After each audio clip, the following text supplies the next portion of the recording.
Hello everyone. So আমি আর একটা video নিয়ে চলে এসেছি যে এখন the hidden costs of airline fees, মানে এখন আপনি এয়ারলাইনের সিট বুকিং করছেন, তো এখন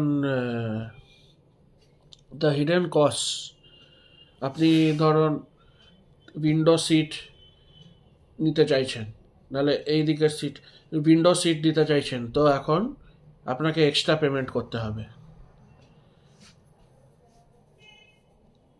তো আর হয় আর আপনাদের লাগেজ হয়তো আপনারা মোটামুটি নিয়ে গেছেন, ওখানে গিয়ে এক্সট্রা পেমেন্ট করতে হবে ফর ব্যাগেজ কালেকশন অ্যান্ড হ্যানাত্যানা। অনেক কিছু রুল বেরিয়ে গেছে, এখন অনেক হিডেন কস্ট বেরিয়ে গেছে এখন। তাই জন্যে একটা এয়ারলাইনের টিকিট দেখবেন আপনাদের উইদিন রেঞ্জ আছে, কিন্তু এই সব হিডেন কস্ট দিয়ে যখন আপনি লাস্টে যখন কস্টটা অ্যাড আপ করবে তখন it will be much higher.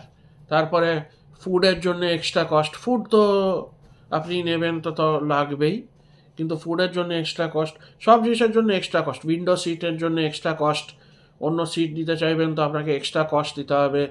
ওই লাগেজগুলো আপনি আপনার সঙ্গে রাখতে চান কি বাইরে, কালেকশন ঠিক করে হবে নাকি, ঠিক করে হবে কি না, সেগুলোরও কস্ট এক্সট্রা হয়ে যায়। ব্যাগেজ কালেকশনের ওয়েট যদি একটু বেশি হয়ে যায় আপনাকে এক্সট্রা দিতে হবে, না তাই না, অনেক এক্সট্রা ফিজ এখন দিতে হয়। এখন ইউএসএতে নাকি কিছুদিন আগেই রিপোর্ট বেরিয়েছিল যে ওদের নাকি $12 বিলিয়ন ইন্ডাস্ট্রি হয়ে গেছে এটা, মানে এত প্রফিট ওরা কামাচ্ছে। 4 মেজর এয়ারলাইন্স ওদের ছিল, তো ওগুলো নাকি $12 এক্সট্রা বিলিয়ন, মানে ওদের তো এমনিতেই অনেক কামাই হয়, কিন্তু ওদের ইয়েতে নিউজে বললো যে ওরা অতটা কামাই, মানে they can't earn that much, ওদের অতটা আর্নিং হচ্ছে না বলে এইসব এক্সট্রা ফিসগুলো ওরা অ্যাড আপ করে দিচ্ছে। কিন্তু এগুলো কাস্টমারদেরই বিয়ার করতে হচ্ছে, যারা কাস্টমার তাদেরই বিয়ার করতে হচ্ছে। এয়ারলাইন্স তো এক্সট্রা চার্জ করে করে কত যে নিচ্ছে, সে it is very hard for the normal person to bear the fees.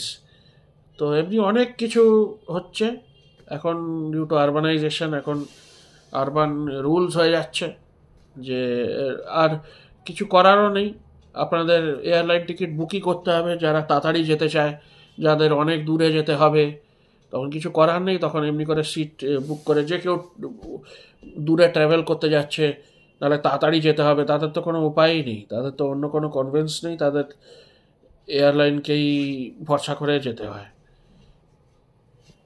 তো বি ভেরি কেয়ারফুল, এখন খুব কস্ট বেড়ে যাচ্ছে, আর খুবই সাবধান থাকবেন, সব কিছু জানবেন কতটা কস্ট কোথায় যাচ্ছে। হোটেল বুক করলেও সেখানেও এই আমার মা যায় কখনো কখনো, তো ওই বুক করার সময় এগুলো আমি দেখেছি, এক্সট্রা ফিসগুলো লাগতে থাকে, যেগুলো আগে লাগতো না, যেগুলো আগে ইট ওয়াজ ফ্রি, কিন্তু এখন সব ফ্যাসিলিটিগুলো দিচ্ছে, কিন্তু কিছু চয়েস আপনি করতে পারবেন না। মোস্ট অফ দ্য সিটস আপনাকে কিনতে হবে, আপনার চয়েস করে আপনাকে কিনতে হবে, ও আগের থেকে ফ্রি থাকবে না।